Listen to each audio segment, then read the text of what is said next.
वाल्मीकि रामायण में शंभूक वध का प्रसंग आता है। एरियारवादियों ने शंभूक वध के बहाने भगवान राम पर खूब प्रश्न उठाए हैं और उन्हें वर्णाश्रम धर्म का जड़ पोषक कहकर लांछन भी लगाए हैं। उनका कहना रहा है कि तप पर केवल ब्राह्मणों का अधिकार था। दूसरा पक्ष कुछ पंडितों का है जो वाल्मीकि रामायण के इस प्रसंग को प्रक्षिप्त कर अपने मन को सांत्वना दे देते हैं। उनका तर्क है कि श्री राम वैसा कर ही नहीं सकते थे। किंतु सत्य क्या है? प्राचीन भारत में तप करने पर किसी का विशेष अधिकार नहीं है। असुर भी तप करते हैं। रावण बड़ा तपस्वी था।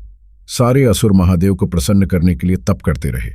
इसलिए यह प्रवाद फैलाना व्यर्थ है कि शंभूक को तप करने से वर्गीय आधार पर रोका गया। राक्षस और दानव तप करते रहे, पुरस्कार भी पाते रहे। यजुर्वेद जो त्रेता युग का वेद है, वह तप को शूद्र के लिए अनुशोध्य बताता है। तप का अर्थ श्रम है और श्रम किसी के लिए वर्जित नहीं हो सकता। यजुर्वेद तप से शूद्र जब कह रहा था, तब तप करने वाले पुरुष का नाम शूद्र है। तब वह वर्जना नहीं कर रहा था, बल्कि शूद्र की पहचान ही तब बता रहा था। जिन्हें शंभूक के तप पर आपत्ति थी, उन्हें शबरी के तप पर आपत्ति क्यों नहीं थी? वह तो भीलनी थी, ऊपर से स्त्री। चतुर्वर्ण की किस व्यवस्था में तप करने पर सिर काट लेने का प्रावधान किया गया है?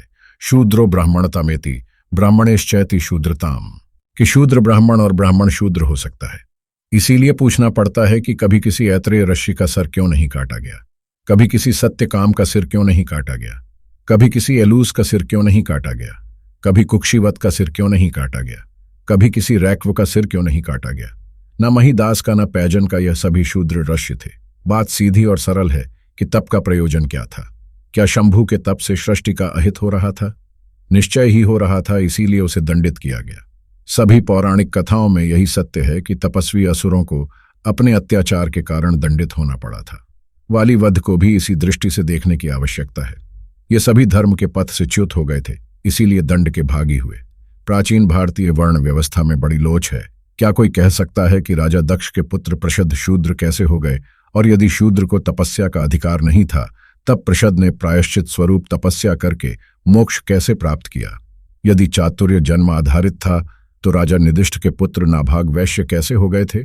और उनके कई पुत्र क्षत्रिय कैसे हुए? और उन्हीं का एक पुत्र दृष्ट ब्राह्मण कैसे हुआ? क्षत्रिय शौनक ब्राह्मण कैसे बन गया?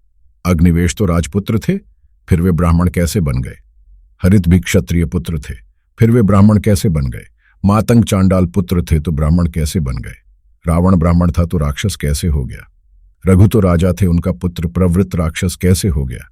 विश्वामित्र क्षत्रिय थे तो ब्राह्मणत्व को कैसे प्राप्त कर गए? और उनके पुत्रों ने शूद्र वर्ण क्यों अपनाया? त्रिशंकु राजा से चांडाल कैसे बन गए? शौनक ऋषि के पुत्र कर्म भेद अनुसार शूद्र वैश्य क्षत्रिय ब्राह्मण कैसे बने? वत्स शूद्र थे तो फिर वे ऋषि कैसे हुए? घृत समद, वीतहव्य और घृत सम्मति की भी यही कहानी है। भारतीय धर्मशास्त्र को अंग्रेजी चश्मे से पढ़ने पर समस्याएं उपजती हैं। उन्हें भारतीय धर्म दृष्टि से पढ़ना आवश्यक है। भगवान राम को धर्म का साक्षात विग्रह कहा गया है। उनका जीवन इसका शाश्वत प्रमाण है। शंभूक के तप करने मात्र से वह महान तपस्वी ऋषि नहीं हो जाते। स्पष्ट है, जाति वर्ण से परे शंभूक के तप का भीष्ट अनर्थकारी था, इसीलिए उसे मृत्यु दंड दिया गया। हमारा उद्देश्य हिंदू समाज को जागृत करना और सनातन का उत्थान करना है। अतः इस वीडियो को सभी सनातन धर्मावलंबियों तक पहुंचाएं और हमारे चैनल को सब्सक्राइब करें। राधे राधे।